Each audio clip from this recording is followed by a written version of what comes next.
Radio Mexicana, nuestras noticias, presenta.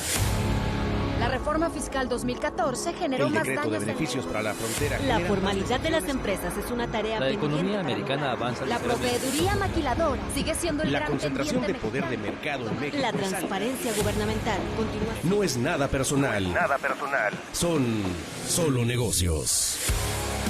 Solo Negocios Radio, las mejores entrevistas y análisis para lograr una toma de decisiones adecuada. Contáctenos. Correo electrónico. correo@solonegocios.mx. Página de internet. www.solonegocios.mx. Facebook. www.facebook.com/solonegociosmx. Twitter.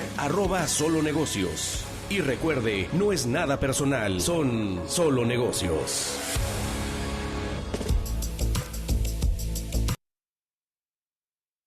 Hola, ¿cómo está? Mi nombre es Alejandro Sandoval, esto es Solo Negocios Radio, transmitiendo a través de 1300 de amplitud modulada, al igual que por internet en Radio Mexicana, nuestras noticias 1300 AM, fanpage en Facebook de nuestra estación de radio, y por supuesto en Solo Negocios MX.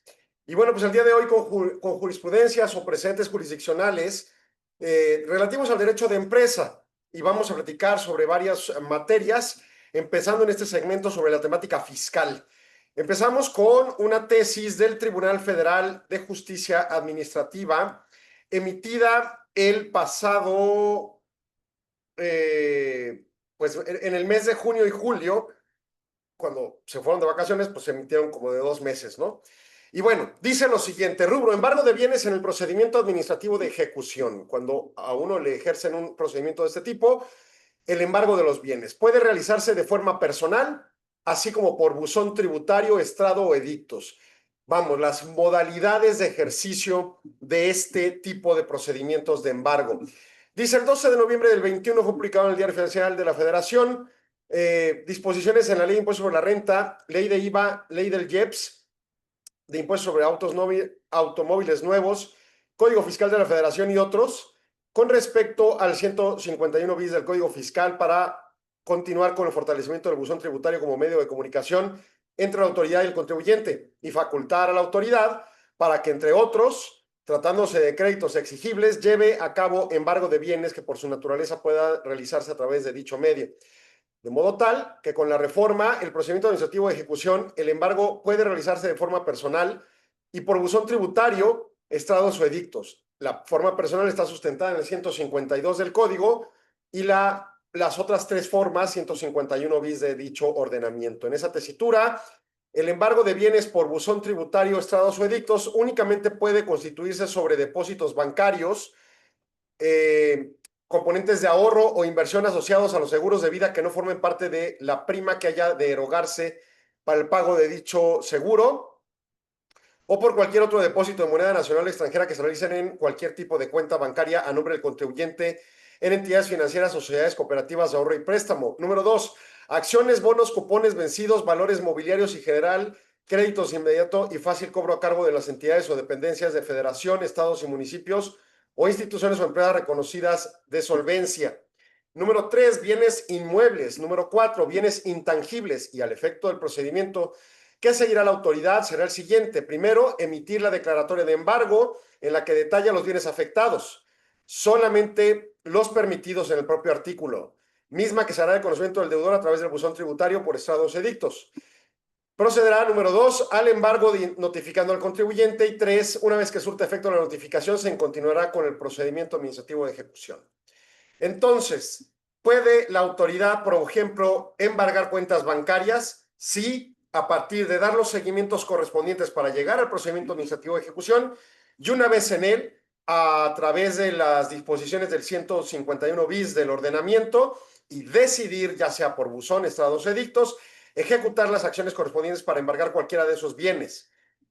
Temas bancarios o financieros, acciones de determinadas entidades, bienes inmuebles y bienes intangibles, marcas o derechos de hacer, etcétera, etcétera. Bueno, a decir un tema concreto, tiene facultades muy abiertas la autoridad y con las modificaciones que se están proponiendo en el paquete económico gubernamental para el 2026, todavía crecen mucho más.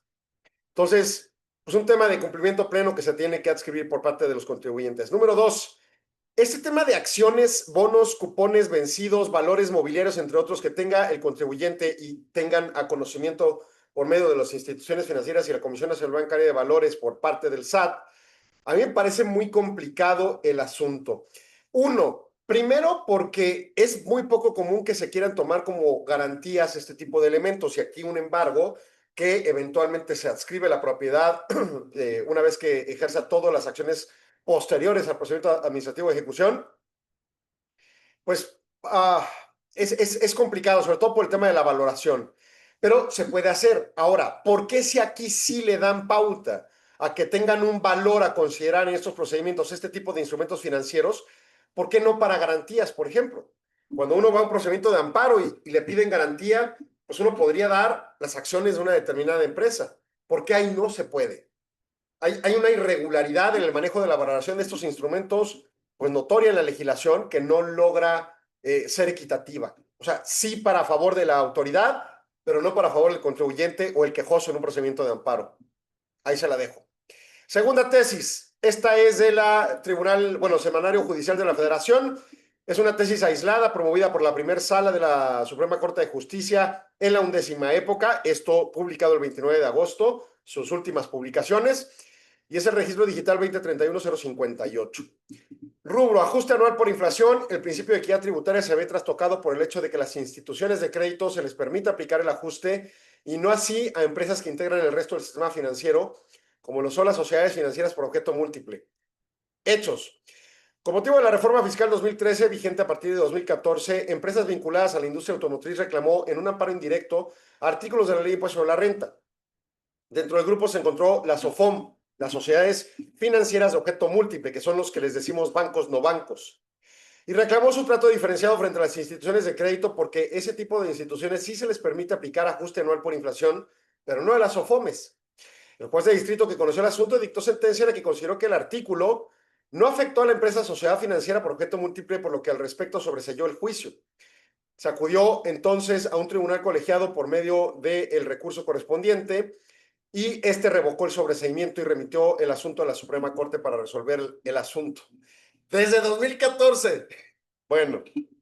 Criterio jurídico. El artículo 49, segundo párrafo de la Ley de Impuesto sobre la Renta, permite que las instituciones de crédito apliquen el ajuste anual por inflación acumulable a deducible o a los créditos que sean a cargo de personas físicas y no provengan de sus actividades empresariales cuando sean a la vista, a plazo menor de un mes o a plazo mayor si se cobran antes del mes.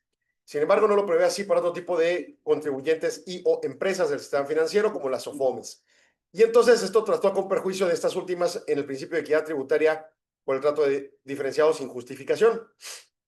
¿Y qué resuelve entonces la autoridad? El artículo 7º de la Ley de Impuesto sobre la Renta dispone que el sistema financiero está compuesto por el Banco de México, las instituciones de crédito, seguros y fianzas, así como otras sociedades. Tal norma prevé que se consideran integrantes del sistema financiero incluso las SOFOMES, conforme a la Ley General de Organizaciones y Actividades Auxiliares del Crédito. Por lo tanto, es injustificado el trato distinto establecido por el legislador en el artículo 49, segundo párrafo de la Ley de Impuesto sobre la Renta, que permite a las instituciones de crédito aplicar el ajuste anual por inflación, pero no lo autoriza a las SOFOMES. Tal distinción pasa por alto que la inflación es un fenómeno económico que afecta a las deudas como los créditos de todas las morales que componen el sistema financiero. La norma no toma en cuenta que la distinción tiene que ver con dos temas que conciernen a las instituciones del sistema financiero: la obligación de calcular un ajuste anual por inflación al final del ejercicio, que puede ser acumulable o deducible, y con el deber consistente en determinar la base gravable que se toma en consideración para el pago correspondiente del impuesto. Los deberes deben cumplirlos las instituciones, por lo que al existir algún trato distinto, este debe estar razonablemente justificado, por lo que no sucede en la norma impugnada, puesto que el trato diferente que se otorga exclusivamente a las instituciones en el segundo párrafo del artículo 49 carece de razonabilidad y justificación constitucional. Y aquí me voy a tomar un minuto. A ver, la Corte dice, esto es inequitativo. A unos del sistema financiero, como los bancos, sí les concedes el mecanismo para generar esa deducibilidad, y a otros, como las SOFOMES, no. Creo que en abril tomó una determinación respecto a morales y físicas con respecto a un manejo de IVA, en donde sustentó que la inequidad está justificada, porque unas son morales y otras son físicas en función de su interés respecto a la vivienda. Era un tema de vivienda e IVA. Y entonces yo creo que aquí hace falta una profundidad más asertiva con respecto a estas justificaciones de inequidad. O sea, ¿por qué en una óptica sí, en otras no? Yo, en mi opinión, las OFOMES y los bancos son excesivamente tratados de manera inequitativa. Mientras los bancos tienen una cantidad gigantesca de obligaciones, de reportes y normas que cumplir, las OFOMES tienen un tanto menos, las fintechs todavía menos. Y esto lo tratamos Daniel Becker y su servidor en una entrevista que nos concedió hace como unos 4 años, 3 años más o menos. Por otro lado, tenemos el contexto y el resultado de estos temas fiscales, en donde a unos sí y a otros no. Y aduce a la justificación. La Corte dice, es que no lo justificas constitucionalmente. Y, por ejemplo, conforme a 31 fracción cuarta de la Constitución, puede entenderse que pues, pagaremos de acuerdo a la capacidad financiera de cada quien. No es lo mismo una gran empresa que genera grandes montos de flujos de ingresos con respecto a utilidades que genera, y luego paralelamente una pequeña empresa que genera muy limitados ingresos y muy limitados elementos de rentabilidad. Y ante ello, por ejemplo, puede justificar la existencia de un régimen como el RECICO frente a un régimen general de ley que incluso opera bajo criterios de devengados, bajo normas de información financiera como principio general contable. Esas son justificaciones sensatas en un análisis financiero adecuado respecto a la dimensión del contribuyente. No me acuerdo cuántos bancos hay registrados, pero deben rondar los 60 a 80. No tengo ahorita en la memoria el número. Las OFOMES son como 1,500. Seguramente vigentes y activas deben de andar más o menos en cerca de las 1,000, quizá un poco menos. El punto en concreto es que las OFOMES tienden a ser empresas más chicas. Le concedes un mecanismo de deducibilidad a la más grande y se lo restringes a la más chica. ¿Es equitativo? Los reciclos no tienen deducibilidad, pero pagan una tasa ínfima frente a la tasa que paga la moral 601, que es régimen general de ley. Y pues la tasa efectiva que termina calculándose es notoriamente, vamos a decir, equitativa respecto a las dimensiones de cada empresa. ¿Por qué no puede ocurrir un concepto justificado así las cosas en este criterio? En mi opinión, hay SOFOMES, no por ser SOFOMER es una empresa chica, hay SOFOMES que son gigantescas. Entonces, el tamaño no necesariamente por ser SOFOM va a ser escudriñado conforme a lo que se ocurre con las reciclos. Los reciclos no pueden vender más de ciertos millones de pesos al año. Entonces, en esa lógica, a mí me parece que la Corte aquí sí aplica un criterio de que no eres justificado y no está bien lo que estás haciendo. Y por otro lado, en otro tipo de resoluciones, no aplica el criterio de equidad adecuadamente. Vamos a ver esta nueva Corte cómo opera y bueno, pues buscaremos entender si los criterios de equidad son sensatos o nomás es un tema de, dependiendo el sapo la pedrada, sin justificación equitativa adecuada conforme al marco constitucional correspondiente. Vamos a verlo. Vamos a corte, regresamos en segundos. No se vaya, siga en Solo Negocios. 53ª Convención Internacional IMEF, CIEFO 360. El futuro de las finanzas y el liderazgo. En un entorno global desafiante, el rol del CIEFO está cambiando. Ya no basta con dominar las finanzas. Hoy, se espera que los líderes financieros sean estrategas, innovadores y agentes de transformación. La Convención Internacional IMEF 2025 será el espacio donde se reúnen quienes están definiendo el futuro de las finanzas en México y el mundo. Abordaremos cómo los CIEFO enfrentan un contexto de disrupción tecnológica, incertidumbre geopolítica y presión por la sostenibilidad. Hablaremos de inteligencia artificial, automatización, modelos de gobernanza resilientes y liderazgo con visión 360. Todo en un escenario incomparable, Los Cabos, donde la reflexión estratégica se combina con la inspiración del entorno. No puedes faltar. Quiero, merezco, necesito estar ahí. Nos vemos del 19 al 21 de noviembre en la Convención IMEF, CIEFO 360. Regístrate ya en convención.imef.org.mx. Los Cabos te espera. El futuro también. Continuamos en Solo Negocios Radio, en lo que volvemos al aire con 1300, que ya es cosa de segundos. Y vamos, el concepto de equidad no puede ser utilizado a contentillo. Ese es mi punto, ¿no? creo que sí hay demasiadas inequidades en el tratamiento de las instituciones financieras por la legislación financiera y ahora también por la fiscal, por lo que noto, ¿no? Y yo no digo que no se lo deban de conceder ese amparo a las UFOMES, creo que debería estandarizarse el criterio, pero hay otro tipo de resoluciones en materia fiscal que no muestran ese argumento de equidad. Volvemos al aire 1300. Bueno, me iba a otras tesis en materia fiscal, no, perdón, a otras tesis ahora de materia laboral. ¿Sí es cierto? No, déjeme ver. Las segundas son de materia laboral, sí, correcto.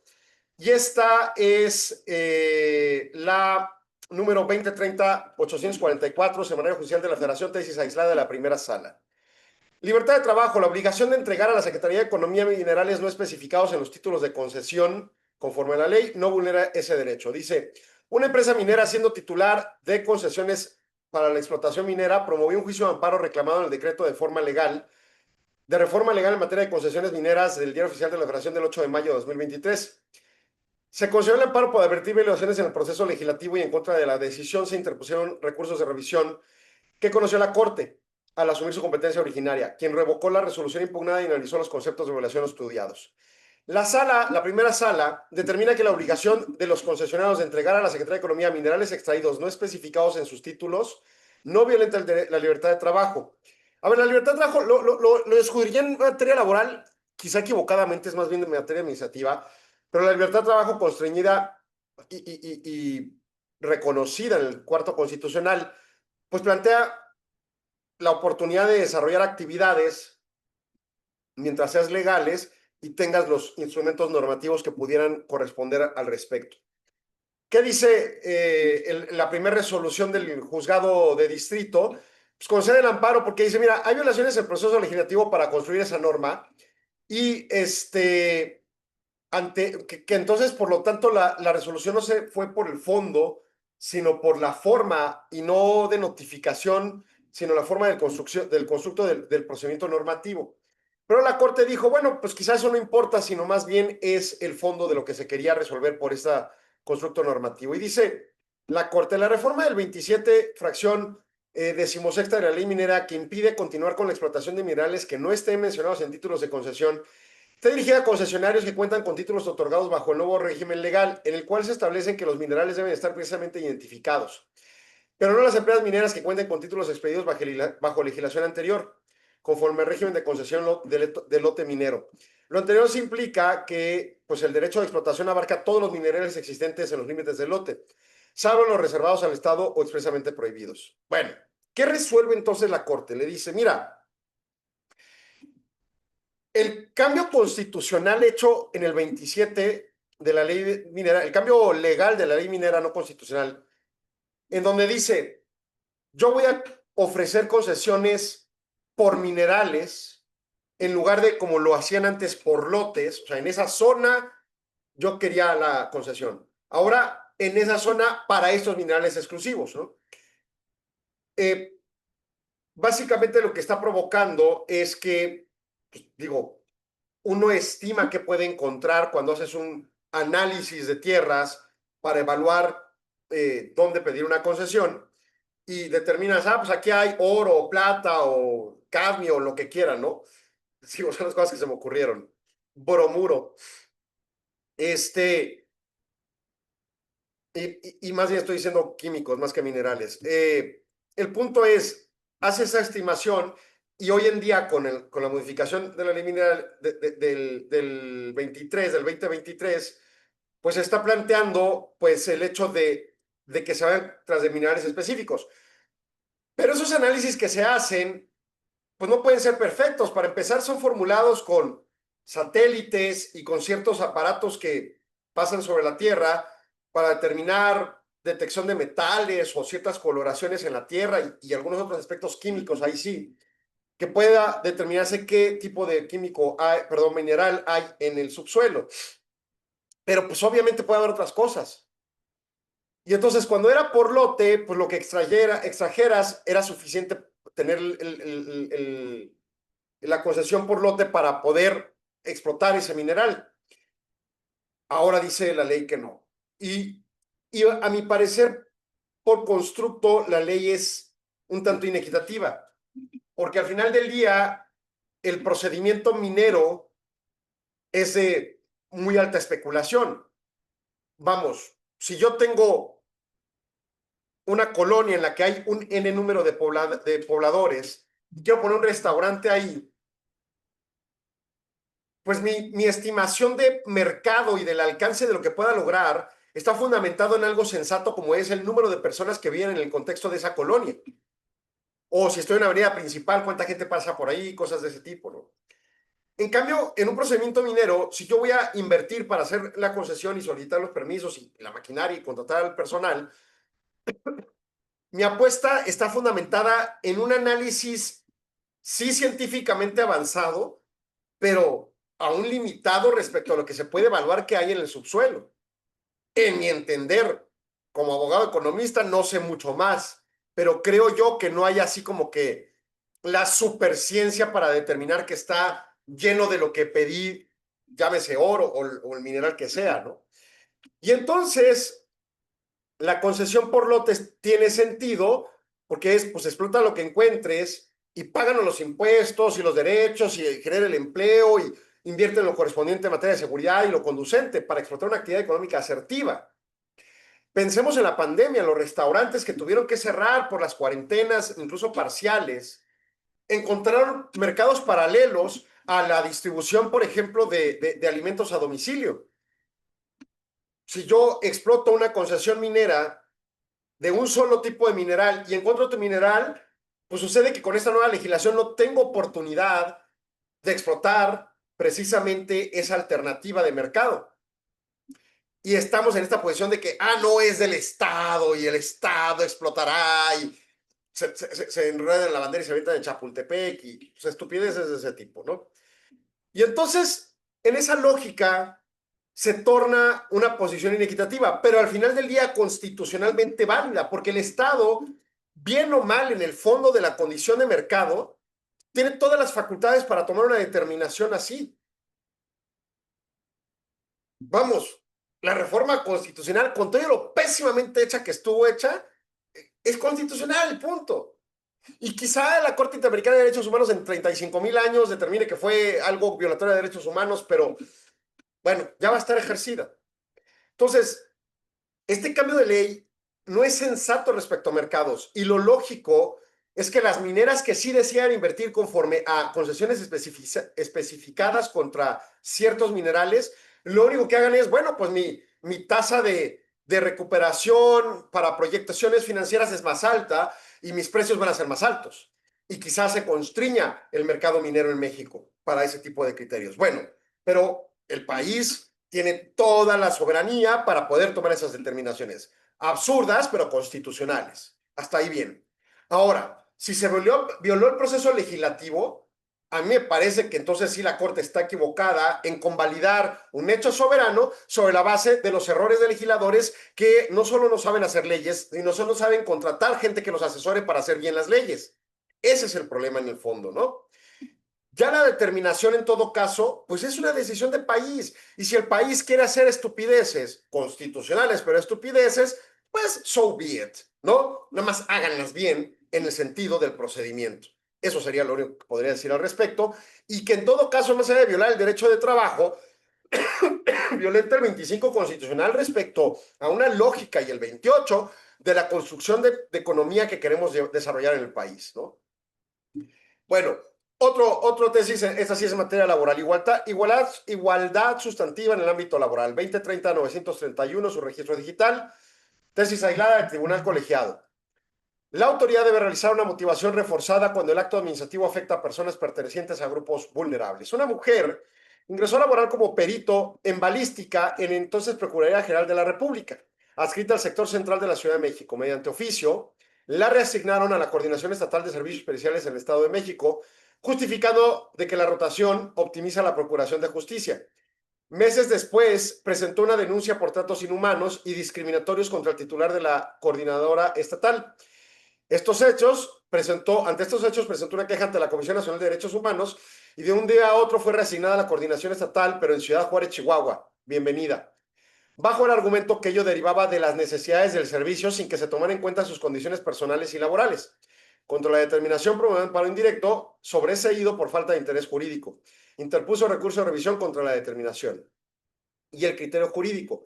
No es que no le gustara Juárez expresamente dicho, sino que ella vivía allá en la zona metropolitana de la Ciudad de México y del Estado de México, y de repente cámbiate a Ciudad Juárez y tu familia y las escuelas y demás. Bueno, criterio jurídico. Para garantizar la igualdad sustantiva en el ámbito laboral, cuando un acto administrativo afecta a una persona perteneciente a un grupo vulnerable, la autoridad está obligada a realizar una motivación reforzada a partir de un análisis exhaustivo de las condiciones de desventaja y desigualdad estructural existente.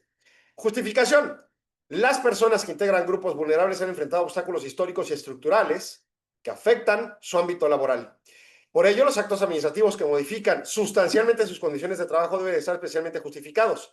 La motivación reforzada no es un requisito legal, es una herramienta para eliminar barreras que perpetúan la desigualdad.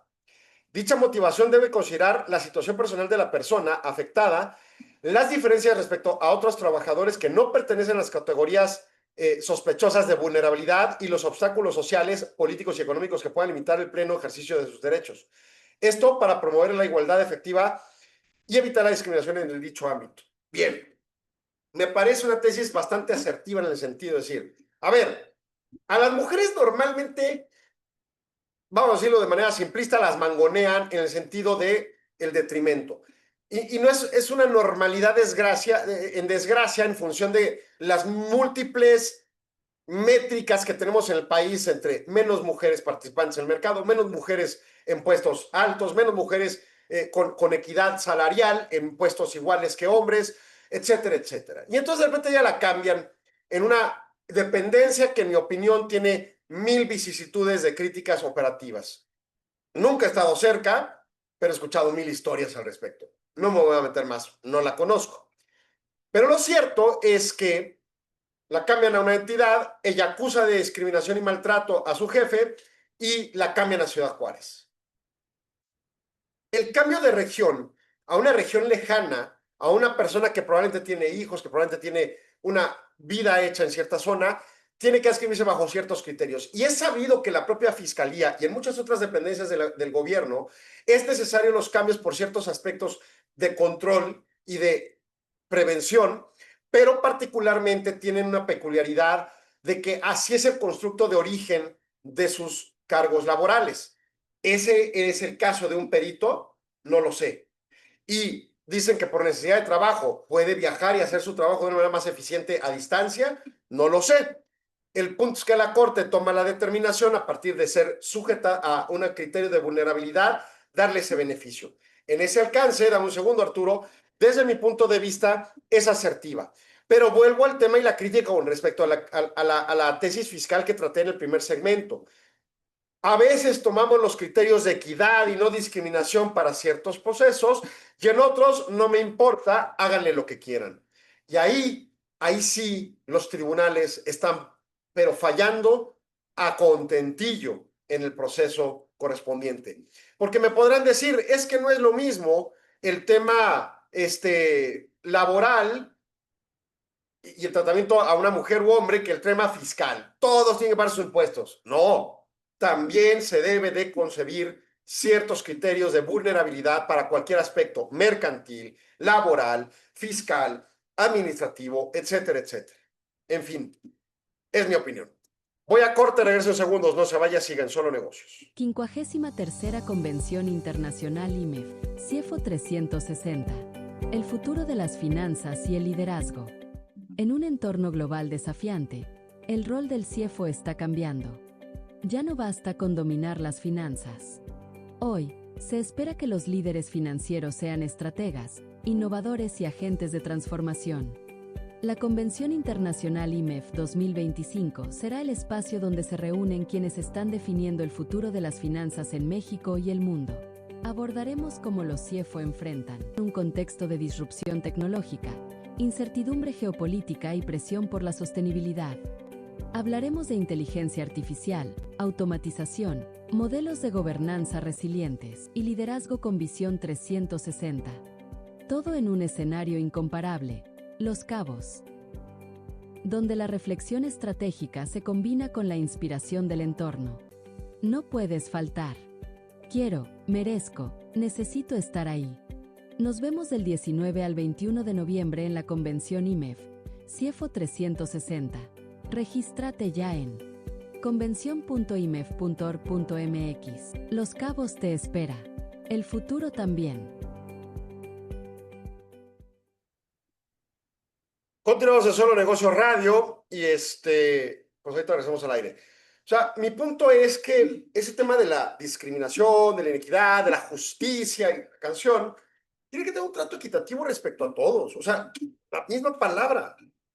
No podemos estar planteando que porque esto le conviene al gobierno, esto sí, y lo que no le conviene al gobierno, esto no. Y, o sea, así no puede operar el país. Yo sí entiendo que el interés de tener un gobierno es para lograr una armonización social. Sinceramente no veo cómo carajos lo hayan logrado en los últimos 220 años o lo que tenga el país existiendo, ¿no? Y con estas posiciones en las que a cierto criterio sí y a otro no, notoriamente muestran un grado de inequidad las determinaciones de la Corte. Bueno, pues vámonos ahora a materia mercantil.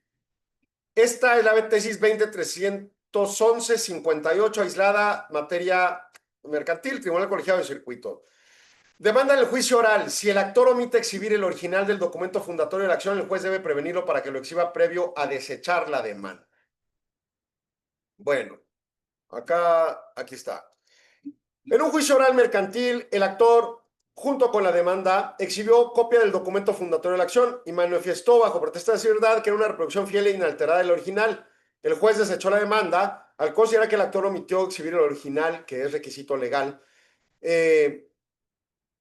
para la procedencia de la vía mercantil. El tribunal colegiado determinó que si en el juicio oral mercantil el actor omite exhibir el original, previo a desechar la demanda, el juez debe prevenirlo para que lo exhiba, conforme a la ley, ¿no? Y dice, el artículo 1390 bis 12 del Código de Comercio establece que en caso de que la demanda fuere oscura o irregular o no cumpla algún requisito del 1390 bis 11, la autoridad debe prevenir al actor señalando con la precisión correspondiente en qué consisten los defectos del escrito y solo se hace por una ocasión. Si el actor presenta la demanda, al presentar la demanda omite exhibir el original fundatorio de la acción, el juez debe desecharlo y requerirlo, previo a desechar la demanda debe requerir que lo exhiba. Esto se logra para que se resuelva de manera pronta y expedita el fondo de las pretensiones y de las partes y no implica un desequilibrio procesal o una ventaja indebida para alguna de ellas. Toda vez que la relación procesal se establece una vez que el demandado es emplazado, momento en el cual se le debe otorgar las mismas oportunidades para alegar, probar, defenderse en cada uno de los contendientes. Esto conforme al principio de igualdad y el 17 de la Constitución. Es lo mismo, ¿no? Que estaba criticando a la Corte en lo general. A ver, una relación mercantil es una relación entre dos privados, que además, conforme al Código de Comercio, se asumen expertos en su materia mercantil, comercial. Y en la lógica, pues no sé, yo soy una fábrica y tengo proveedores de X cosas que necesito en la fábrica. Esos agentes económicos se consideran en igualdad de condiciones por ser comerciantes, ¿de acuerdo? En esa lógica, el planteamiento básicamente destaca el hecho de que cuando hubiese conflicto, tenga ese mismo tratamiento en procedimiento. Y ahí sí la Ley Federal del Trabajo, el 123 constitucional, justifica el tratamiento diferenciado del trabajador frente al patrón, porque siempre, presumiblemente, el trabajador es más vulnerable que el patrón. No siempre lo es la verdad, pero así es. La Ley Federal del Trabajo debería aducir también el tamaño de las empresas, pero pues, no lo hace, ni le importa al legislador ese tema, entonces nunca lo va a hacer.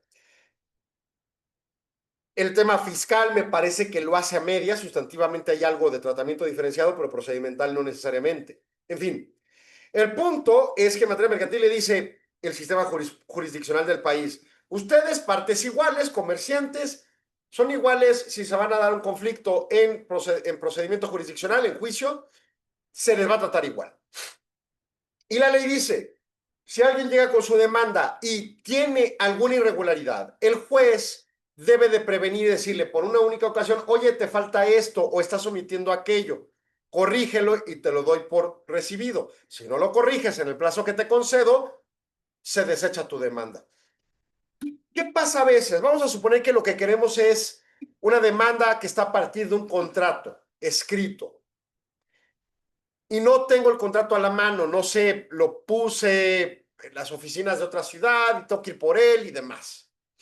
Y entonces meto una demanda mándame un scan y yo juro por mi madre que es copia fiel. O sea, el juez dice, no, la ley dice que lo tienes que adjuntar en original. Y lo que pasó es que lo desecharon. Y lo que le está diciendo la corte, en este caso el tribunal, es, pues no lo puedes desechar, tienes que decirle, oye, tráete el original, te doy 3 días, no te las vistas, ¿no? Y entonces, ¿qué va a hacer? Pues, ve corriendo a donde está el papel original y tráelo. No lo tienes, pues ya no la puedes armar, ¿no? Habrá fórmulas en las que en algunos tipos de documentos se puedan hacer declaraciones de buena fe ante fedatario y dependiendo de ciertas circunstancias de tiempo y forma, cosas que un abogado podrá evaluar. Pero en concreto, el punto es que no le concedieron la vista, no le concedieron el plazo de tiempo para corregir. Y luego, si el demandado contesta la demanda con irregularidades también se le debe señalar, oye, te faltó esto, te doy un plazo y si no, entonces te desecho tu contestación y te tomo por rebelde. Trato igual. A mí me parece que aquí están aduciendo precisamente los principios de igualdad con los que todos los juicios deberían ser ciertos sancionados y notoriamente estas resoluciones diferentes que estamos leyendo no están siendo tratados así. Bueno, vámonos a la siguiente. Esta es la 2030-817, tribunales colegiados, aislada también mercantil. Desechamiento de la demanda en juicio oral mercantil. Debe estimarse que el juicio inicia a partir de la presentación de la demanda, aun cuando éste continúe solo por cuanto hace a la reconvención como única acción principal. A ver, ¿qué pasó? Hubo un juicio ordinario mercantil ante juez de fuero común y la parte demandada opuso, entre otras excepciones, la incompetencia y promovió reconvención. El tribunal en apelación declaró fundada la excepción de incompetencia y ordenó remitir el asunto a un juzgado federal. ¿Qué es incompetencia? El demandado dijo, oye, el juez del fuero común, el juzgado civil aquí en Eje Juan Gabriel, no es competente para conocer este juicio, tiene que ser un juzgado federal. Eso es relativamente falso y relativamente verdadero, pero bueno, va. El tribunal de alzada dijo, está bien, tienes razón, y vayas al juzgado federal. El juzgado radicó el juicio con la competencia para conocer los orales mercantiles y en su caso dejó insubsistente lo actuado y previno a la actora para que presentara de nueva cuenta la demanda con los requisitos de la vía oral mercantil. La actora no desahogó la prevención y se desechó la demanda. Con motivo de la protección constitucional que se consideró la demandada en la parte principal, la jueza de origen reiteró que era procedente la vía oral mercantil y se requirió a la actora para que presentara su demanda en forma compatible a la vía. Bajo el apercibimiento de que no hacerlo, desecharía la demanda. En caso de que la actora no tuviera interés en darle continuidad, el procedimiento continuaría solo con la reconvención, que es lo que malamente le dicen la contrademanda, ¿no? Bueno, al no desahogar la prevención, el actor, el original demandante, el juez desechó la demanda principal, pero determinó que la reconvención constituye la acción principal, por lo que la litis solo versaría sobre esta. En la audiencia preliminar se declaró fundada la excepción de litispendencia y por ende sobreseyó el juicio oral mercantil. El criterio jurídico. El tribunal colegiado determina que aun cuando se deseche la demanda en un juicio oral mercantil, debe estimarse que éste inicia a partir de la presentación, aun cuando el juicio continúe solo por la reconvención. El juicio comienza a partir de que se presenta la demanda en el órgano competente 1390 bis 11 del Código de Comercio. Esto se sustenta incluso en lo previsto en el 170 fracción 1 y último párrafo de la ley de amparo, hipótesis normativa, que aun cuando no rige los procesos mercantiles, se acude a ella dado que específicamente dispone que el juicio comienza con la presentación de la demanda y, pues como el Código de Comercio ni las legislaciones procesales supletorias dicen con precisión cuándo debe estimarse el comienzo, pues la situación se encuentra implícita en las reglas correspondientes. O sea, no dice, la demanda inicia tal día que pasa tal acto. Hace un entramado normativo. Y entonces, conforme a la ley de amparo, se hace una interpretación y hace esta determinación. Entonces, el juicio inicia ahí. Por lo tanto, si hay alteraciones de quién tiene qué posición porque no estuvo bien presentada de origen y demás, pero una reconvención, la mal dicho contrademanda, entonces tiene que tener una continuidad del procedimiento a partir de la fecha 1. Y la fecha 1 se establece por interpretación desde que se presentó la demanda original. Y si todo lo actuado estuvo irregular, pues todo lo actuado tiene que ser desechado, ¿no? Bueno, y finalmente, antes del corte, tesis de también Tribunal Colegiado aislada, 2031-187, materia mercantil, juicio oral mercantil, caducidad de la instancia susceptible de operar en este tipo de procedimientos judiciales. En un juicio oral mercantil se tuvo por recibida sentencia de segunda instancia que declaró infundada la excepción de incompetencia por declinatoria. Transcurrieron más de 120 días sin que hubiera promoción de alguna de las partes. Entonces, el juez de origen señaló fecha para el desahogo de la audiencia preliminar. Seguido el juicio por sus etapas, se celebró la audiencia de juicio y se dictó sentencia. En los juicios orales, el criterio jurídico del tribunal opera el plazo de 120 días previsto en el 1076 del Código de Comercio para decretar la caducidad de la instancia. Justificación. Al resolver la contradicción de tesis 26-2020, la primera sala de la Corte determinó que, al igual que la generalidad de los juicios en los procedimientos mercantiles y específicamente el juicio oral mercantil, también opera el principio de dispositivo sin distinguir entre su fase oral o escrita. Y estableció que, conforme a dicho principio, las partes tienen la carga de impulsar el procedimiento y excitar el órgano jurisdiccional para continuar la tramitación de los estadios que integran el procedimiento en estado de resolución, pues de no hacerlo, opera la caducidad conforme al 1076 del Código de Comercio. O sea, ¿qué quiere decir? La ley dice que los involucrados, el actor de la demanda y el demandado, tienen que estar moviendo el juicio, si no, se caduca. Punto. Esto pone de relieve la vigencia del principio dispositivo como rector del juicio oral mercantil, que a pesar de su implementación con principios particulares en los cuales destaca la participación activa del juez como director del proceso y los deberes oficiosos que se le reconocen, pues no realizó acotación alguna ni distinguió entre sus fases y etapas. Por el contrario, se aseveró que la inactividad que origina la caducidad de la instancia comprende a todo procedimiento, al señalarse que subsiste la carga que impulsó del impulso procesal hasta ponerlo en estado de resolución. De ahí que lo previsto en el 17 de la Constitución, en el sentido de que los órganos jurisdiccionales deben privilegiar la resolución de fondo de los asuntos por encima de los formalismos, no puede ni debe considerarse per se como una causa jurídicamente válida para examinar los juicios orales. Y entonces es válido que el juez evite la caducidad moviendo el juicio. Y si procedió la caducidad, se considere caduco el juicio. O sea, las partes no son solo el actor y el demandado, el juez es el rector del juicio. Y si el objetivo es resolver el conflicto que fue llamado a juicio, y eso es el fondo del asunto, pues por encima de los formalismos lo mueva. Pero si ya se pasaron los plazos, pues ya caducó el asunto, ¿no? Ese es el tema en concreto. Bueno, me voy a otro corte más, regreso en segundos, no se vaya, sigan Solo Negocios. 53ª Convención Internacional IMEF, CIEFO 360. El futuro de las finanzas y el liderazgo. En un entorno global desafiante, el rol del CIEFO está cambiando. Ya no basta con dominar las finanzas. Hoy, se espera que los líderes financieros sean estrategas, innovadores y agentes de transformación. La Convención Internacional IMEF 2025 será el espacio donde se reúnen quienes están definiendo el futuro de las finanzas en México y el mundo. Abordaremos cómo los CIEFO enfrentan un contexto de disrupción tecnológica, incertidumbre geopolítica y presión por la sostenibilidad. Hablaremos de inteligencia artificial, automatización, modelos de gobernanza resilientes y liderazgo con visión 360. Todo en un escenario incomparable, Los Cabos, donde la reflexión estratégica se combina con la inspiración del entorno. No puedes faltar. Quiero, merezco, necesito estar ahí. Nos vemos del 19 al 21 de noviembre en la Convención IMEF, CIEFO 360. Regístrate ya en convención.imef.org.mx. Los Cabos te espera. El futuro también. Bien, llevamos al último segmento. Nada más que regrese Arturo al aire. Ahí estamos al aire ya en el 1300 AM.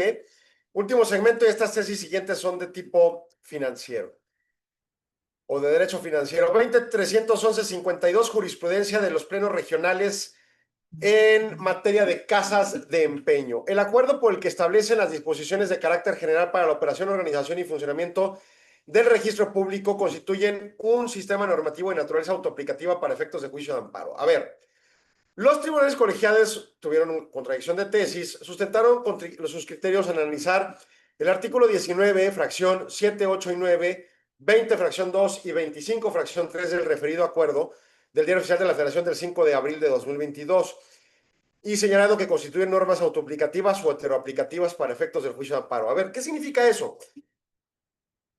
El juicio de amparo contra leyes se puede interpretar que procede con su plazo correspondiente en un sentido de aplicación natural de la ley cuando entra en vigor. O sea, si la ley dice, la ley entra en vigor hoy, 11 de septiembre, pues lo que va a ocurrir es, tengo cierto plazo de días que me concede la ley de amparo para interponer un juicio de amparo indirecto en donde yo como potencial quejoso puedo señalar estos artículos de la ley o la ley completa nueva me afecta. ¿Ok? Pero si se me pasa ese plazo, hay una forma de interpretación de ampliarlo para cuando me aplica la ley. Por ejemplo, ese artículo que quiero señalar como inconstitucional dice que cuando yo presente la declaración anual de impuestos sobre la renta, voy a tener que pagar un excedente de lo que sea de impuesto, lo que sea que diga el impuesto. Pero el punto es, el plazo no es hoy que entró en vigor la ley, sino, por ejemplo, ahorita estamos en septiembre, pues la anual se presenta en abril como persona física y las morales en marzo del próximo año. Entonces, la heteroaplicatividad va a implicar, no, la autoaplicatividad va a implicar que yo cuando ejerza el acto jurídico o me corresponda cumplir con el acto jurídico, de ahí me va a contar otro plazo para interponer el amparo. Entonces, lo que fue contendiente aquí es si las modificaciones del 19 del acuerdo correspondiente publicado en el Diario Oficial de la Federación con respecto a casas de empeño es hetero o autoaplicativo. Y en su caso hubo tribunales que dijeron que sí y otros que no. Bueno, ¿cuál es la resolución del pleno regional? El criterio jurídico determina que el acuerdo por el que establecen las disposiciones de carácter general para la operación, organización y funcionamiento del registro público de casas de empeño constituye un sistema normativo de naturaleza autoaplicativa para efectos del juicio de amparo. Y dice, la Corte ha sustentado que tratándose de disposiciones legales que guarden una estrecha vinculación o relación entre sí, el particular está legitimado para impugnar las que le sean aplicables o eventualmente les puedan aplicar. Para ello es suficiente acreditar el acto de aplicación de una u ubicarse en el supuesto de alguna para controvertir las demás conjuntamente con un sistema normativo. No existe justificación para obligarlo a promover múltiples juicios de amparo para controvertir por separado las normas que forman parte del mismo sistema. Precisamente por la relación directa entre ellas, la constitucionalidad o inconstitucionalidad de alguna debe de repercutir en el sentido de aplicación de las demás. Además, por economía procesal que aduce la Constitución, o sea, si hoy me aplica la ley nueva, este artículo, pero otro artículo me aplica en 6 meses, pues no, ni modo que esté metiendo un juicio de amparo cada 6 meses. Es costoso, lleno más de juicios al Poder Judicial que no tiene un quinto para operar y ahora no tiene gente capacitada para operar en la generalidad de su existencia, ¿no? Entonces, ¿para qué quieres eso? Mejor un solo amparo, vámonos, ¿no? Y entonces da la oportunidad de esta aplicación auto o heteroaplicativa, ¿de acuerdo? El acuerdo referido pormenoriza en la esfera administrativa las reglas de operación del registro público de casas de empeño, las causales de suspensión y cancelación de la inscripción, así como la documentación e información que se debe presentar. Debe obtenerse por todas las personas físicas o morales no reguladas por leyes y autoridades financieras que en forma habitual o profesión realicen u oferten al público contrataciones u operaciones de mutuo con interés y garantía prendaria. Dicho registro se configura como un sistema general en el que no se estipulan obligaciones o derechos para determinados específicos prestadores de ese servicio. Por el contrario, se cuestiona un sistema único de inscripción, vigencia, renovación, cancelación para todos los proveedores de esos servicios, conforme se les autoriza para funcionar como casas de empeño.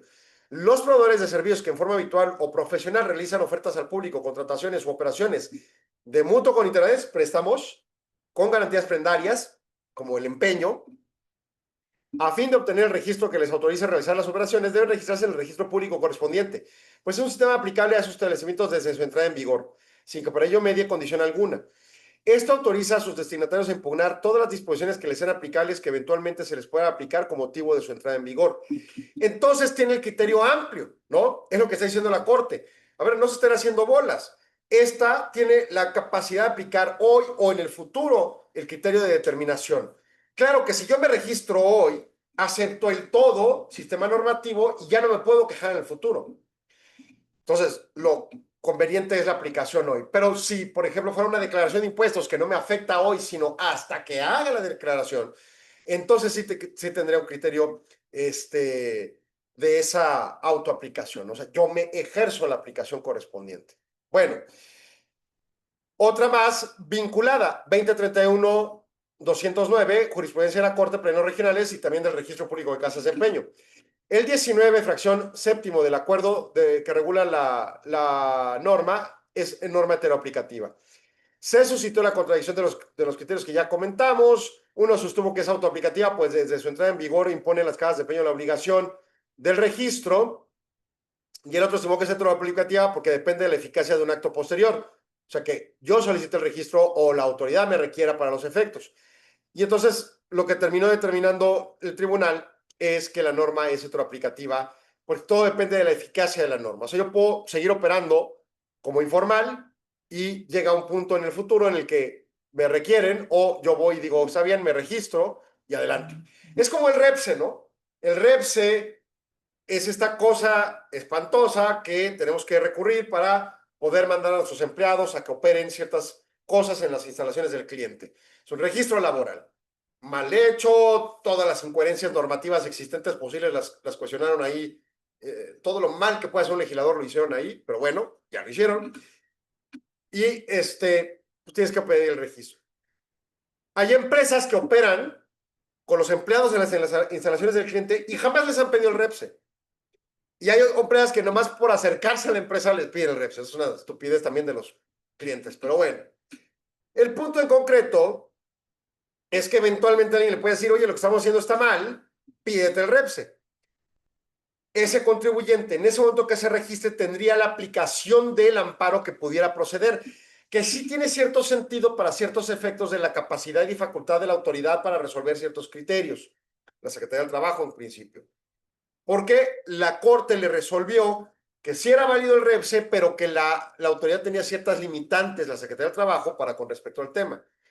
Pero bueno, el tema es igual aquí en las casas de empeño. Le está diciendo la autoridad, el asunto no se acaba a los 30 días de que inicia la vigencia de la ley.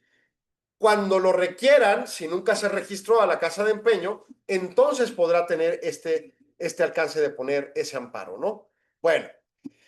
Y finalmente, una última tesis en materia financiera, la 2031-221, tesis aislada del Tribunales Colegiados. Tema de derecho financiero. Tasas de interés en contratos de crédito bancario. Las personas juzgadoras deben examinar de oficio si las tasas pactadas son usurarias, aun cuando se presuma su legalidad porque tengan una regulación bancaria, como la del Banco de México. Bueno. En un juicio ejecutivo mercantil oral, una institución bancaria demandó el pago de diversos conceptos derivados de un contrato de crédito simple celebrado con una moral y una física. En el contrato se estipularon intereses ordinarios y moratorios. El juez condenó el pago de las prestaciones reclamadas, pero se abstuvo de analizar si las tasas eran usurarias al considerar que estaban sujetas a regulación del Banco de México y gozaban de una presunción de legalidad. Así como dijo el juez, yo ni le entiendo el tema de las tasas, yo no sé sumar ni restar. Yo estudié Derecho porque no sé matemáticas, así le hacen muchos abogados, y pues no me voy a meter en ese tema. El Banco de México regula las tasas, váyanse con él. Bueno, en amparo directo se alegó que el juez debió haber hecho su estudio pormenorizado y reducir las tasas al ser excesivas y por ende usurarias, de usura, ¿no? El concepto, violando de derechos de legalidad y debido proceso. El criterio jurídico de resolución de esta tesis aislada La presunción de legalidad de las tasas de interés pactadas en contratos de crédito bancario derivadas de la regulación del Banco de México no releva a los jueces de la obligación de examinarlos de oficio si las tasas tienen condiciones usurarias. Y entonces una noticia para los jueces que acaban de quedar electos y ya están en funciones. Tienen que aprender matemáticas, finanzas y temas de tasas de interés. Justificación.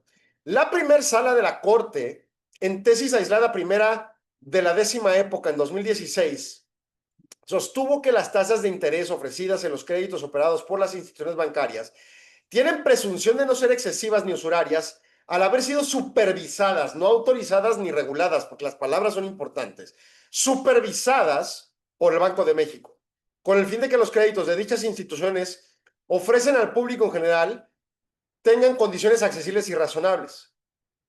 No obstante, según el artículo 21, numeral 3 de la Convención Americana de Derechos Humanos, la circunstancia no releva a los jueces para cumplir la obligación de efectuar un oficio de examen un examen de las condiciones de esas tasas, tanto en la tasa de interés ordinario como moratorio, porque ello ayuda a dilucidar si la presunción se desvirtúa, y esto con el objetivo de advertir, por un lado, si se resultan lesivas, excesivas, o genera un beneficio económico indebido al acreditante, en detrimento del acreditado. Por ello, debe advertirse que las tasas tienen condición usuraria o interés excesivo para los efectos del que el juez haga el análisis correspondiente y evitar explotación indebida del patrimonio del acreditado. Entonces, los jueces tienen que ponerse las pilas respecto al tema. Además, bajo un claro entendido de que este tema está estrechamente vinculado a la movilidad económica. Esto es, el mundo cambia cada instante en términos económicos, en términos de inflación y por ende de tasas de interés, tanto nacionales como extranjeras, calificaciones de deuda y demás, y eso puede alterar garrafalmente las estructuras de tasas. En fin, me parece muy buena tesis para hacer análisis y para exigirle a los nuevos jueces que se pongan a estudiar. Gracias por su atención. Mañana platicamos del paquete económico gubernamental 2026. Arturo, buenas tardes. Hasta pronto. Agradecemos su atención. Nos escuchamos de lunes a viernes de 4 a 5 p.m. a través de Radio Mexicana 1300 AM. Contáctenos. Correo electrónico. correo@solonegocios.mx. Página de internet. www.solonegocios.mx. Facebook. www.facebook.com/solonegociosmx. Twitter. @solonegocios. Y recuerde, no es nada personal, son solo negocios. Radio Mexicana, nuestras noticias, presentó.